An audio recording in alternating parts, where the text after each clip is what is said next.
बोलो। Hello student, आज फिर स्वागत है आपका ऑनलाइन क्लासेस में। हमारा पहला चैप्टर कक्षा 10 रासायनिक समीकरण एवं अभिक्रियाएं।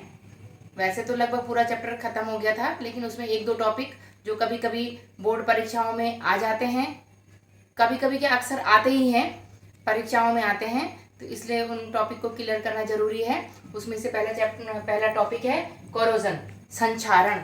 किसे है कहते हैं हम संक्षारण। आप लोगों ने देखा होगा कि हम कोई लोहे की वस्तुएं बाहर रख देते हैं तो उनके ऊपर एक ब्राउन कलर की कुछ दिन बाद देखते हैं कोई ब्राउन कलर की एक परत से जम जाती है, जिसे हम आम भाषा में जंग कहते हैं। तो अक्सर वो जंग क्या है, एक संक्षारण की प्रक्रिया है जिससे कि धातु को नुकसान हो रहा है। वो क्यों हुआ? लोहा क्या है, Fe किसके संपर्क में आया? ऑक्सीजन के, और क्या बना दिया? FeO, यानी कि लोहे का ऑक्साइड। लोहे का ऑक्साइड बनने की प्रक्रिया के कारण ही उसमें जंग लगता है, जिसे हम संक्षारण कहते हैं। अन्य धातुएं जैसे चांदी, चांदी भी जब ऑक्सीजन के साथ संपर्क में आती है तो ऑक्सीडेशन होता है, यानी कि उपचयन होता है, और उपचयन के पश्चात उसमें एक ऐसी ही परत जम जाती है हरे या काले रंग की, जिससे कि धातु को नुकसान पहुंचता है। पहली परत उसकी पतली सी हो जाती है। धीरे धीरे अगर लगातार जंग लगेगा या लगातार संक्षारित कोई धातु होगी तो उसकी परत पे परत खराब होती जाएगी और एक दिन वो खत्म हो जाएगी। तो संक्षारण से धातुओं को नुकसान भी होता है। उसके अलावा आपने देखा होगा तांबे का कोई बर्तन, अगर हम तांबे के बर्तन को छोड़ देते हैं खुले में या कहीं आर्द्रता नमी वाली जगह में, और वहाँ पे थोड़ा सा नमी के साथ मिल करके, ऑक्सीजन के साथ मिल करके वो अपचयित होकर के संक्षारित होने लगती है, यानी कि उस पर भी एक परत जमने लगती है, जिसे हम क्या कहते हैं? संक्षारण। तो आप समझ गए होंगे कि संक्षारण किसे कहते हैं? किसी धातुओं का आर्द्रता और नमी की उपस्थिति में ऑक्सीजन के साथ अभिक्रिया करके उस धातु के ऑक्साइड को बनाना क्या कहलाता है?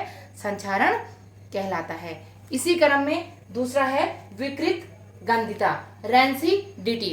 रेंसिडिटी क्या होती है कि कुछ पदार्थ जो तैलीय पदार्थ होते हैं या बसायुक्त पदार्थ होते हैं, भोज्य पदार्थ, बसायुक्त भोज्य पदार्थ या तेलयुक्त भोज्य पदार्थ, जब हम उन सामग्री को कुछ दिन तक रख देते हैं, ऐसे ही उनको हम रख देते हैं, तो आपने देखा होगा उन पे एक विशेष प्रकार की गंध, या उसे हम दुर्गंध भी कह सकते हैं, या कह सकते हैं कि वो सड़ने लगती है। तो उस प्रक्रिया को हम कहते हैं विकृत गंधिता। इन शब्दों में देखें, लंबे समय में बसायुक्त सामग्री का स्वाद अपचयन के कारण खराब हो जाता है। वायु में ऑक्सीजन के कारण उपचयन होता है।